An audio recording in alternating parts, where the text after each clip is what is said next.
Hi guys, Mr. Davis here. Hope you're well. This is another one of our online sessions focusing on section C of the exam.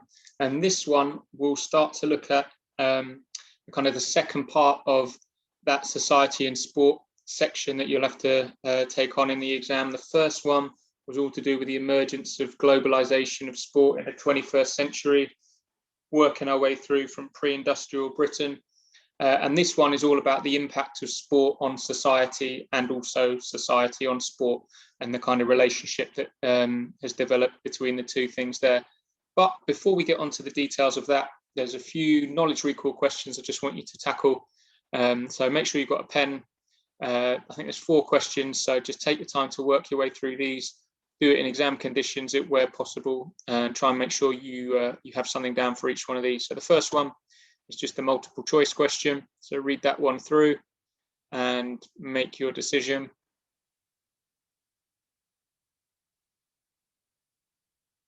And then from there, I think the rest are on the same page. Just take a minute to go through each of those questions. Pause the video here, make sure you've got an answer which reflects each of those questions. And I'll pick it up with you shortly. Okay, so the first one, let's just go through these answers here. Purple pen as usual. Anything you've got wrong, just make sure you've got the right answer written in. And if there's a series of questions that you've got wrong, then obviously that highlights the topic that you will need to go back and look on in a little more detail when you're revising. So which one of the following is a characteristic of popular recreation? Popular recreation. So got A, regularly played, B, officials are present, C, it's highly violent, and D, it was highly structured. So which one of those sticks out for popular recreation? Hopefully you've got C. So popular recreation was highly violent, and the others are all about something else, which we'll go into in a moment. Second one, so 3, other than the fact that it was violent, because the 2 questions are essentially linked, can you think of 3 other characteristics of popular recreation? So you've already got 1. Hopefully that will just get the cog spinning upstairs and you'll be able to think of 3 other characteristics of popular recreation. You could have had any from the following. So the fact that it was occasional and irregular, so it wasn't played regularly. There were very, very few simple rules involved in the activities that took place, often involved damage to property, largely because of that violent streak that went through the sport. Very much male dominated, both in terms of participation and just general interest and spectatorship. Lots of wagering going on, even though the games were very, very simple. So things like mob football, and even though there wasn't a huge amount of money, kind of disposable income going on, any spare money that people did have was often wagered away. And just generally a limited structure, so whether that's to do with the numbers involved, the space that was taken up for the game, the facilities that were being used, or any basic equipment, it was all very, very limited in terms of its structure, which meant that across the country, in different parts of the country, what would essentially be the same sort of game was played in a very different way depending on where you were living. Local, so it wasn't like you would go and play teams up and down the country. It was very much locally based and playing with people in your locality. Low class development, so it's very much one for the lower classes, people with very little money. And the next question, I should have said anything that you've missed out there, even though it only asked for 3, just make a note of any extras as well, and we'll do the same thing for this one. So 3 characteristics of rational recreation now. So hopefully rational, remember that's the key word here. Rational essentially means it's got structure and organization. Started to become very much more skill based. There was purpose-built facilities, more sophisticated equipment being used.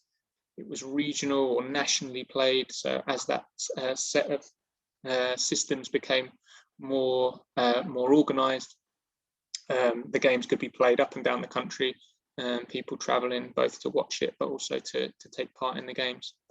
It was very much more respectable than the previous versions of the game.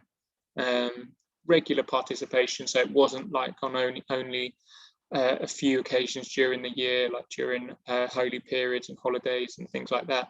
It was very much something that was taking place at regular intervals. Far more rules, so that codification that we spent a lot of time looking at, a lot more structure, and essentially meaning people were playing the same sort of game, essentially using the same sort of rules up and down the country. Because of that, referees and officials were able to organise and run the games.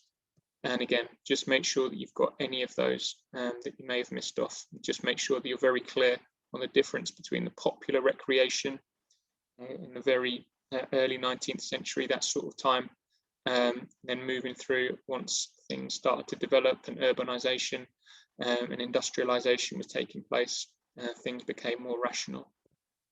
And then finally, for each of these ones, what I want you to do is explain how the following socio-cultural factors influenced the development of rationalised sport in the late 19th century Britain. So it sounds complicated. Essentially looking for, based on these three socio-cultural factors, so the development of transport and railway, public schools and the old boys network, and then increased communication, how did each of those influence the development of this rationalised sport during the late 19th century in Britain? So we take it one at a time. Things like, so for transport and railway, general idea being is that it increased accessibility for sporting events, so people were able to travel, getting up and down the country. It meant that sport could be played not just locally but regionally, so people could, you know, participate on a slightly wider scale. And as time moved on, with the introduction of, you know, the railway, things became a lot easier to actually travel up and down the country. And what that meant was network of fixtures, competitions, leagues. It was far more structured, and essentially far more games could be played because you could play more teams. There was natural progression into a sort of organised competition structure.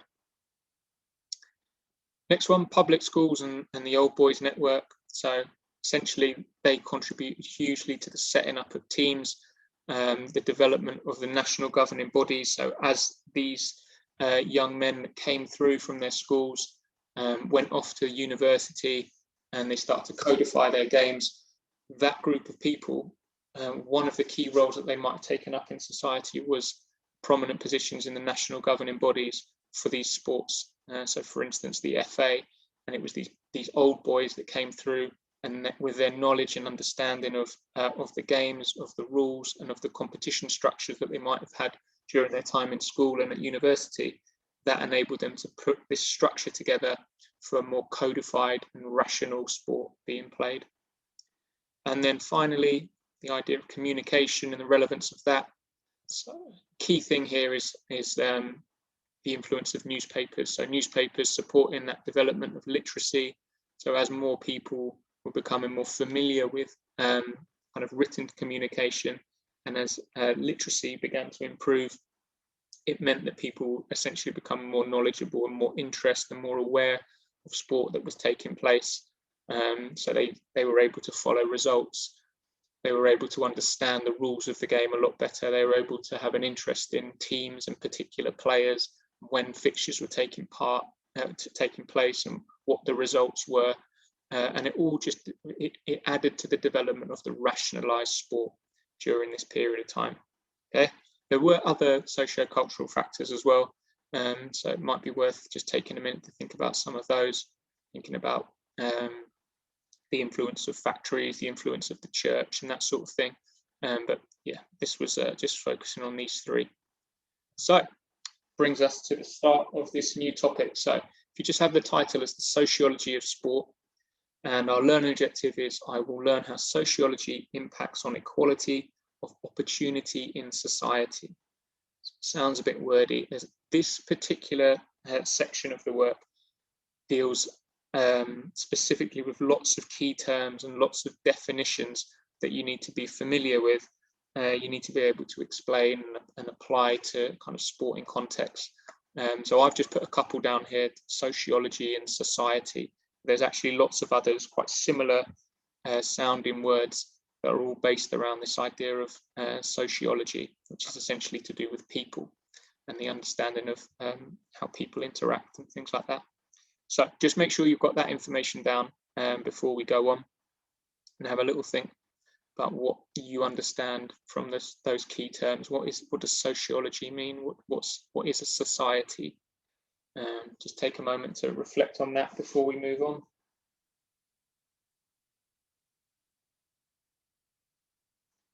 Okay, so some key terms that I want you to be familiar with. So the first thing, just to get us up and running, is this idea of what sociology actually is. So with sociology, it has kind of two key concerns, or two key elements that we're going to be looking at.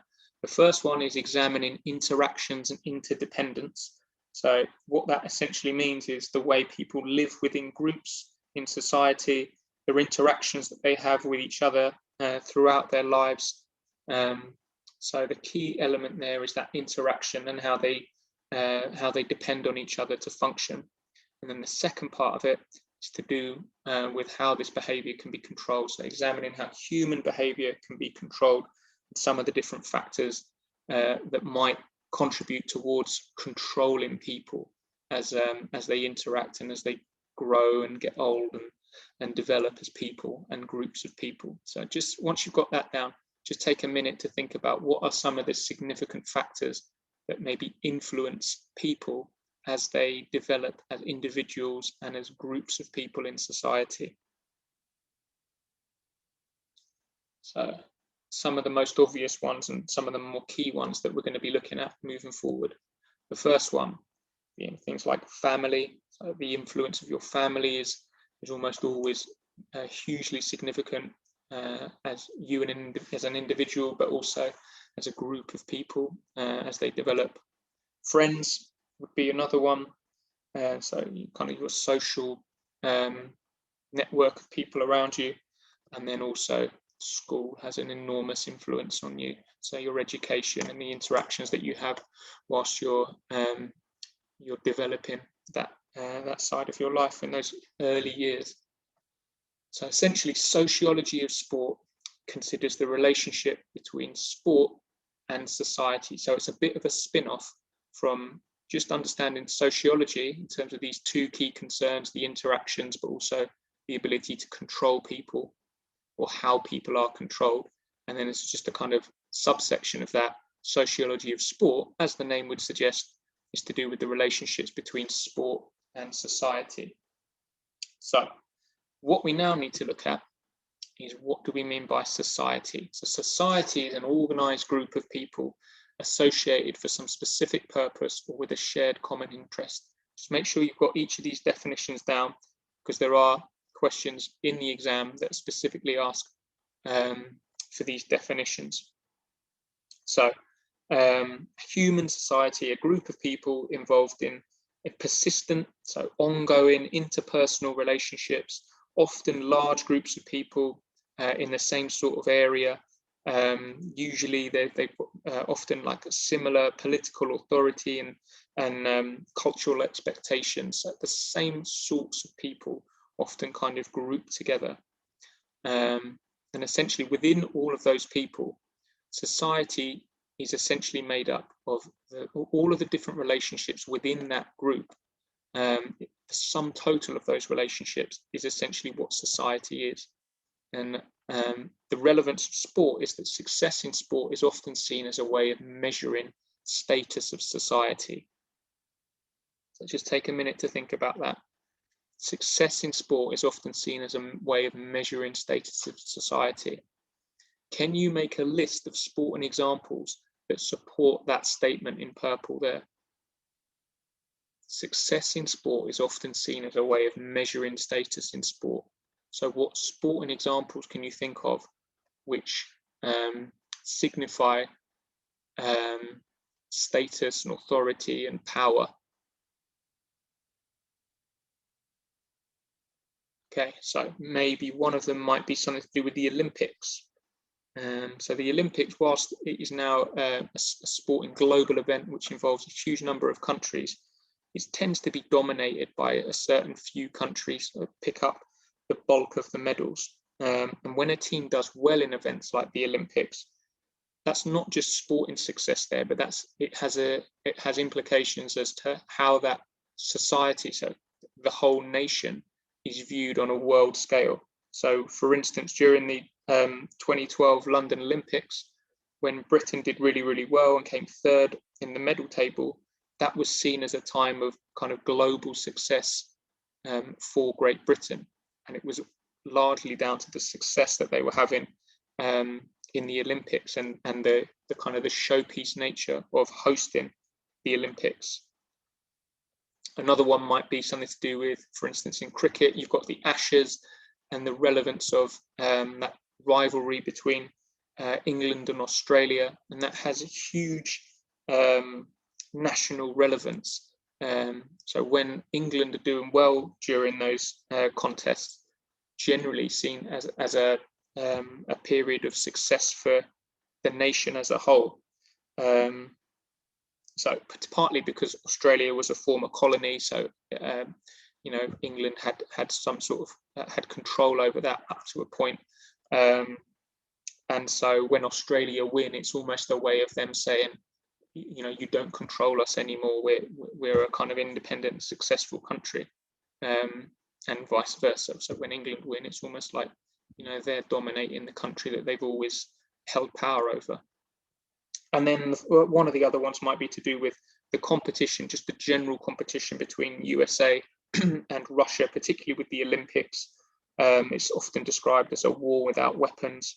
And in previous Olympics, it's almost been like a throwback to the Cold War, where sport was a way of proving not just sporting success, but success as a country and power as a nation. So that political element that came into it. So when America do well, there's a sort of a show of capitalist strength there that that everyone's able to achieve well, and people can strive to be better than everyone else. Whereas in Russia, it's much more of a socialist society where it's a reflection of that sort of, in the old days, a sort of communist state where everyone's equal, and that's how it would work. So it's that capitalist versus communist idea, and that's often a key feature of major sporting events which involve the two countries, the Olympics being the key one. There are others as well. Obviously, anything which involves kind of significant rivalries between nations. It's not just about the sport. That's the key thing. It's the implications of the sport doing well and how that is then portrayed on the nation as a whole. So the next key term that we're going to look at is called socialization. So again, this is another key one. Sounds quite similar to the others. The learning of society's social norms and values. The learning of society's social norms and values. Okay, so there are two key parts to this, and whilst this is probably new information to us, it's not actually that difficult to get your head around. So, primary socialization first. So, primary socialization is all about the early years of childhood. So, essentially, key groups here that are influencing people are to do with your immediate family as you're very, very young, your mother, your father, your brothers and your sisters, and the influence that they have on individuals as they grow up. And a key concept that's linked into this is a process called internalization, where young individuals absorb and accept shared norms and values. So if you think about if you're essentially a product of your family life at home when you're very, very young, that's when you're learning, rights and wrongs and behavior norms, and how to interact with each other. Before you then go out into the big wide world, the major influence there is your immediate family. And the key thing of what you're actually going to be doing there, at this age, is just learning through play, learning through basic movement and exercise that you're doing as a very, very young child. So much of the early basic socialization occurs as a very young child, when families kind of play with each other and teach basic values, accept behavior patterns, and that physical activity that takes place during that period of time, where you're just learning those gross motor movements. That has a key influence on how young people start to develop. So what I want you to do is make a list of the purposes of this play period. So what skills and values the children develop as a result of informal play with their friends and their family during this primary socialization. So pause the video here, have a think, take yourself back, or if you've got any very young brothers or sisters, think about what they're actually developing during this time. What is the key purpose of this play period that they have with their family members in their early years of childhood?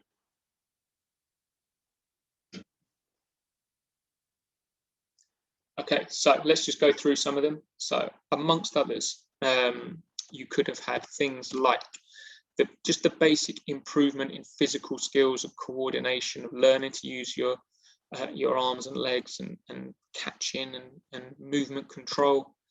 The social side of things, so communication and interaction and making friends. Issues or improvements to do with morality, so like morals, so how to be a good person, how to share,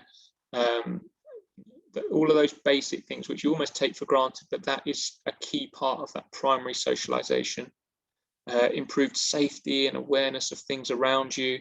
You learn those things when you're very, very young, and again, you almost take it for granted when you're a bit older. But those are things where if you didn't have that, if people weren't aware of those kind of boundaries of what's safe and what's not, and how to safely interact with people, that would cause a lot of problems. And finally, just the idea of being creative.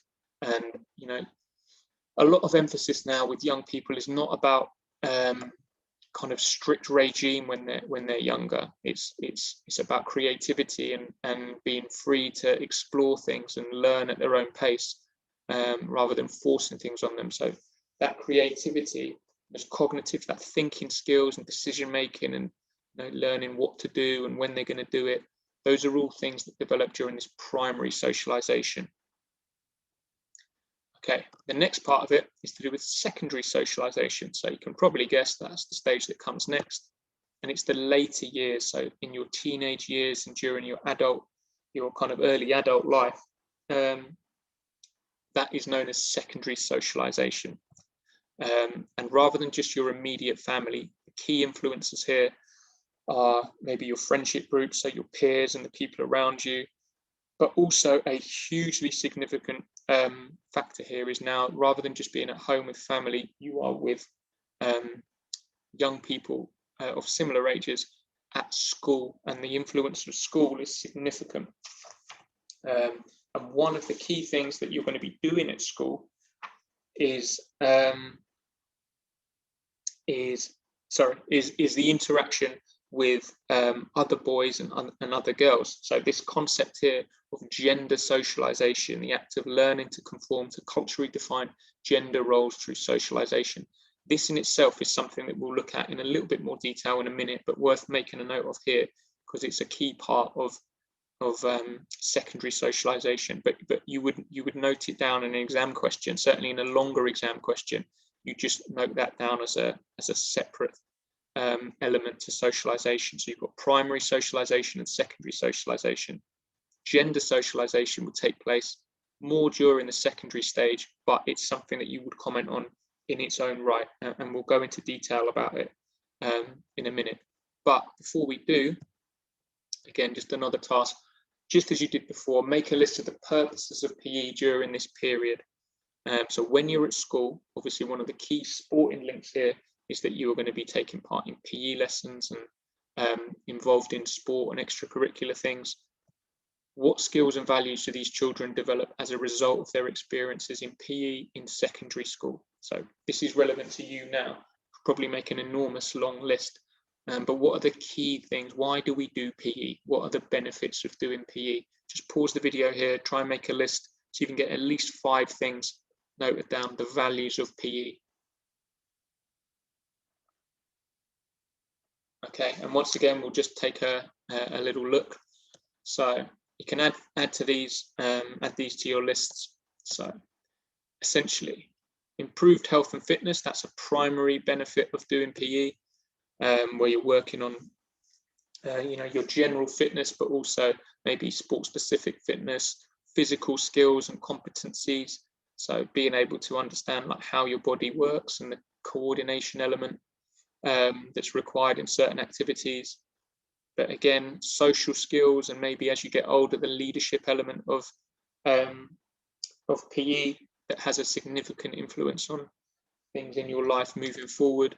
Moral skills, so again, rights and wrongs, decision-making skills, preparation for active leisure. So it's preparing you to be active later in life. That's one of the kind of the key core aims of PE,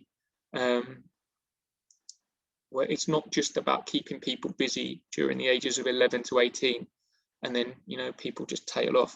One of the key aims of PE in school is it actually provides you with a lifelong participation and a willingness and an interest in taking part in sport beyond your school life. So I think that's it for the list. Just take a quick look at this and then compare that to your previous list. And what do you notice about those purposes? Hopefully you can see that the core purpose of each of them is actually very similar. It's obviously applied in a different way, and different groups are the kind of the key influences there. So you've got your immediate family and the primary socialization, and then you've got peers, friendship groups, and people that you interact with at school. But the actual purposes are very similar in terms of developing physical skills, social skills, moral skills, decision-making skills. There are 1 or 2 slight distinctions. So for instance, the leadership and the preparation for long-term participation in the secondary one. But yeah, in terms of being able to list them, they're actually very, very similar. Right, just want to touch on this quickly. So we mentioned this before, the act of learning to conform to culturally defined gender roles through socialization. That sounds really wordy. So essentially, just to simplify it, what this is about is gender socialization. It's to do with boys learning to be boys and girls learning to be girls. It's a bit old school, but there are certain elements to this which have significant influences on participation into sport. And there's various different, what they call agents of socialization, which affect this. So whether it's family, friends, school, work, even the media and the mass media and the social media has a huge influence on how people grow up and how they socialize with other people. And it's seen as being a kind of a gender-driven thing, where boys tend to be driven towards certain sports, and there are certain reasons for that, and girls tend to be driven towards certain sports, and there are certain reasons for that. So what I want you to do initially is make a list of the kind of stereotypical points related to gender, both in terms of sport, but also just in the wider society. So some of these, you would argue are actually, there's no argument about it. It's more factual information. There are other things whereas it might be argued that that's a bit old school, and that isn't actually a reflection on society today. It might have been 20 years ago or 30 years ago, but it's not how things are now. If you just make a list of those stereotypes, just to kind of get it into your head, this idea of the gender divide and the gender socialization, what the differences are between how people perceive men and women generally in society, what are the stereotypes there, but also specifically related to sport and the reasons why people might think those things in terms of which sports men and women might participate in. So just pause the video there and try and come up with a bit of a list. And then once you've done that, there's just a couple of articles I just want you to flick through and maybe make a few notes on, just by clicking here, which just kind of consolidates this idea of gender socialization and some of the, I mean, it's a huge topic of continued interest in terms of society, but also sport, and it's worth just trying to build up a better background knowledge on that. So just make sure you have a flick through that and make a few notes. Try and maybe get 5 bullet points per article, which just kind of summarize some of the key bits of information there, just to support your understanding of gender socialization. Okay, the next part of this is to do with social control. So there's 2 key things that we're going to look at here. One's to do with social control and one's to do with social issues. And there's potentially exam questions where you'll be asked to make a distinction between the 2. So social control is about regulating people's thoughts, feelings, appearance, and behavior. And regulating is the key word. So underline it, highlight it, circle it.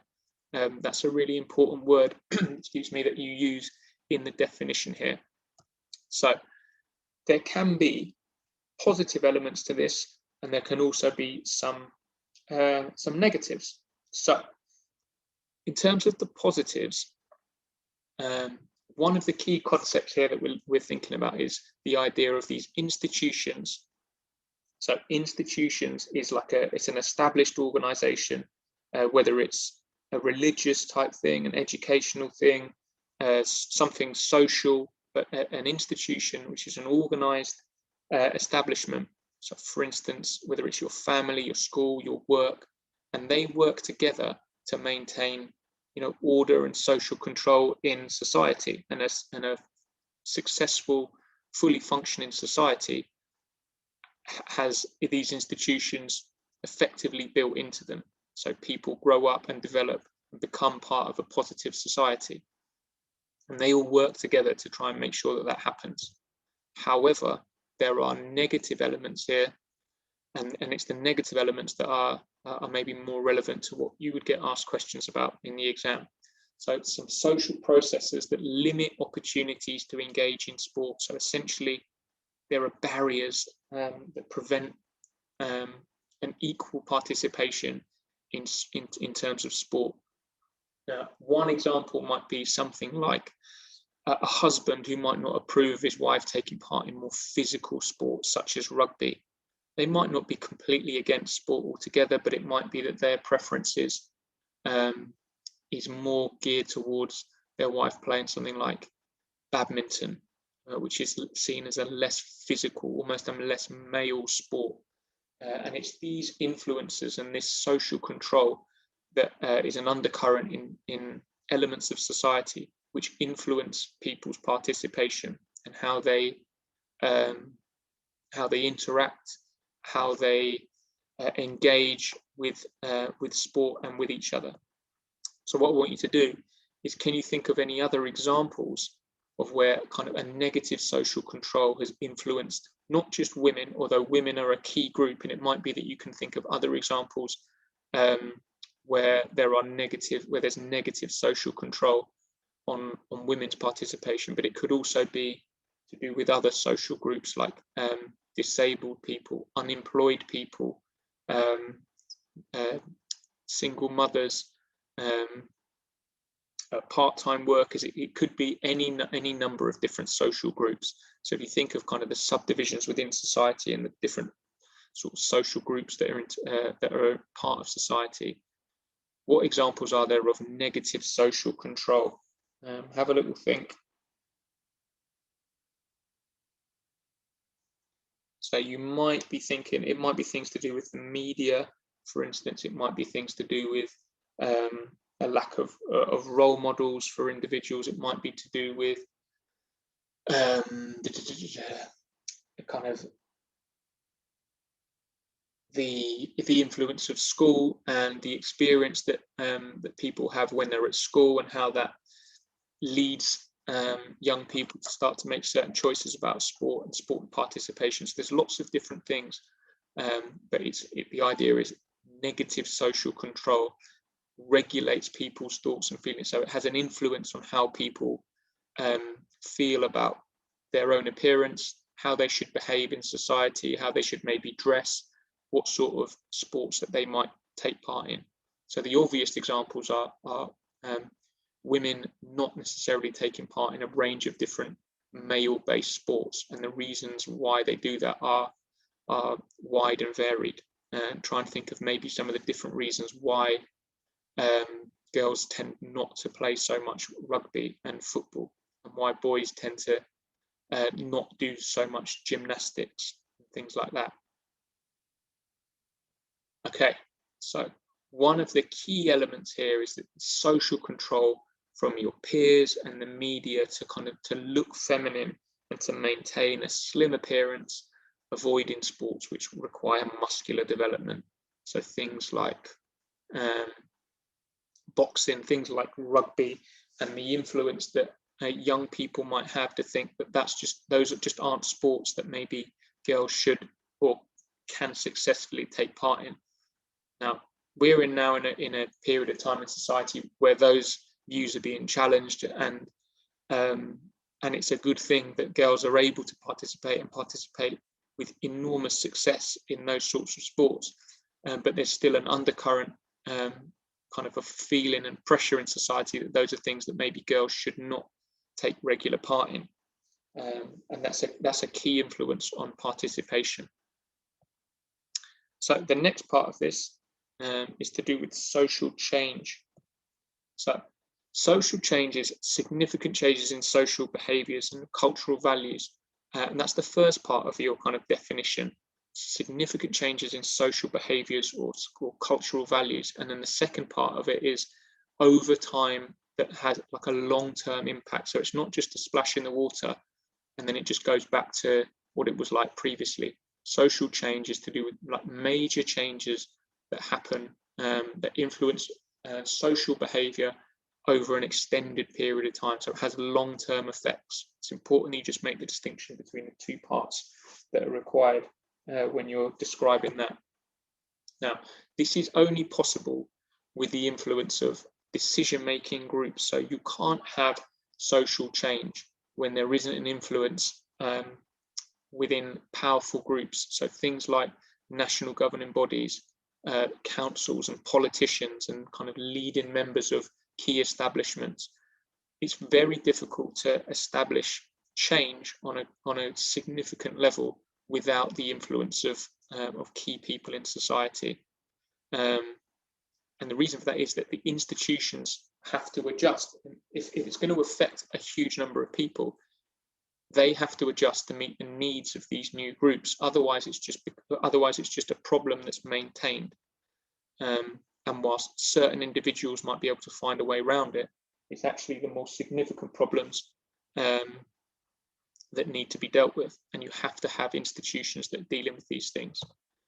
For example, creche facilities at leisure centres to support women with young children. If that wasn't something that was now a kind of a regular thing, it would make it very difficult for women to actually engage in sports at leisure centres and go swimming and things like that, if they didn't have that opportunity to know that their children were being well looked after.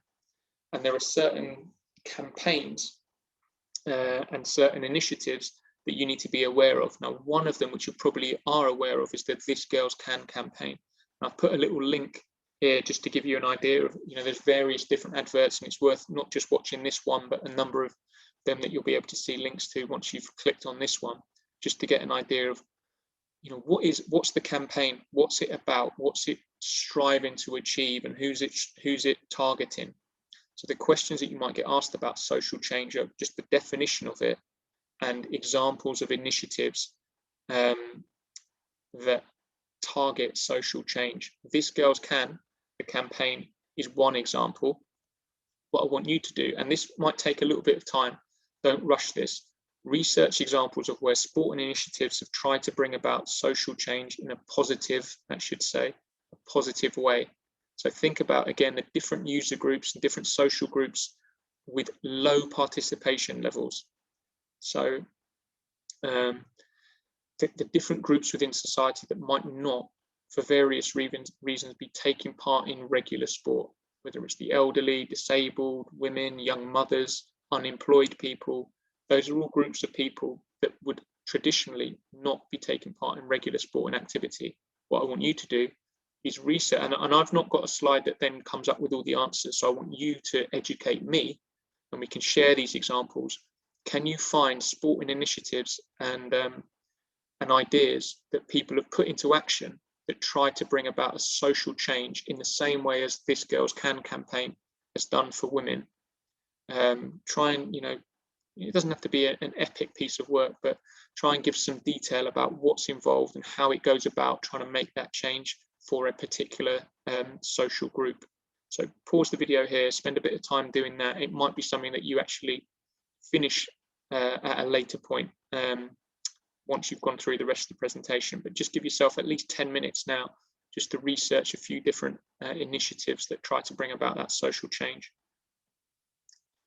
Okay, now the final part of this section is to do with social issues. A slightly different definition here: problems that affect many people within a society. And the key distinction here is understanding the difference between social control and social issues. So social issues are, it's just another way of saying it's an issue, it's a problem.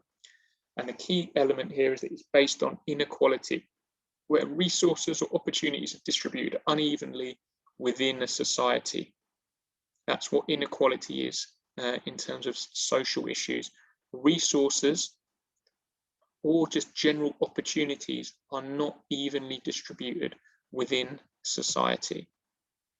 What I want you to think about here is identify different social groups who might be affected by forms of inequality. So pause the video, try and think of 3 or 4 different groups. We've mentioned a few already. For example, it might be groups based on ethnicity, it might be groups based on race, it might be groups based on gender, disability, socio-economic background. So those are things to think about. Those aren't the groups, but for instance, if you're looking at race or ethnicity, it might be young Asian people and the opportunities that they have in terms of things like football. It might be girls who don't have an opportunity to play sports like rugby or cricket. It might be young Black people who don't have maybe a secure and positive economic background in certain parts of, whether it's London or certain parts of the UK. There are groups of people up and down the country that just don't have that sort of background to be able to engage in sport, and that's a social issue. It affects lots of people, and the key thing is that resources and opportunities are not being provided for them. Divisions based on sexism have a significant, so again, it brings about one of the key groups that the questions will often focus on is this gender divide and the divide between men and the opportunities that men have and the opportunities that women have, and boys and girls, and why that is. So it's worth just noting that down and think about what might be the possible causes of this inequality, particularly for young women, but it could also be other groups that you're thinking about here. What causes this inequality? So it might be, and one of the, often one of the key elements here is a lack of money. So the cost associated with certain sports, whether it's sports that are seen as being more towards, more expensive and more towards the kind of old school upper class. So whether it's tennis, whether it's cricket, whether it's golf, those all have financial elements to them that are prohibitive for lots and lots of people. It might be other things though. It might be to do with a lack of confidence. So for instance, girls playing rugby. It might be a lack of role models. So old school, I don't know, girls playing football. So how many of those girls can you actually name in the England women's football team? Well, if they're not, if you're not knowledgeable about it, then how are the girls in year 7 and year 8? Do they know about it as well? Have they got those role models that they can aspire to be? And the existing stereotypes that are, being widely challenged now, but far from being wiped out, the influence that has, those are all potential there might be others as well, but those are all potential causes of inequality. And it's worth just noting them down. But the key part of this is understanding what social issues are, who they affect, and what some of the causes of those social issues might be. I'm going to pause it here because it goes on, the topic goes on and on into looking at lots of other things, but we've covered quite a lot already. And I just want to make sure that you're secure on that. So along with the work from this presentation, I've attached a series of exam questions that I want you to try and have a go at. And it might be that you need to reflect back on your notes when you're actually answering these exam questions. There is a level mark question in there as well, to do with socialization. And it's really important that you think about the structure of your answer for that. So what knowledge you need to show in the AO1 section, how that can be basically applied in the second section, and then the sort of the deeper analysis evaluation element of it that's required in the final section where the detail is. You have to pick out key parts of the question there. But have a go at that. Send me your work and we can then take it on to the next step for the next lesson. Okay, this is just the same slide. Okay, guys, so we'll pick this up again on Tuesday. Yeah, hopefully, I know it's a different type of topic, this one, but hopefully you found that quite interesting. And the independent research that you've been able to do is also kind of consolidated your knowledge on this. Okay, catch you on Tuesday, guys. Cheers.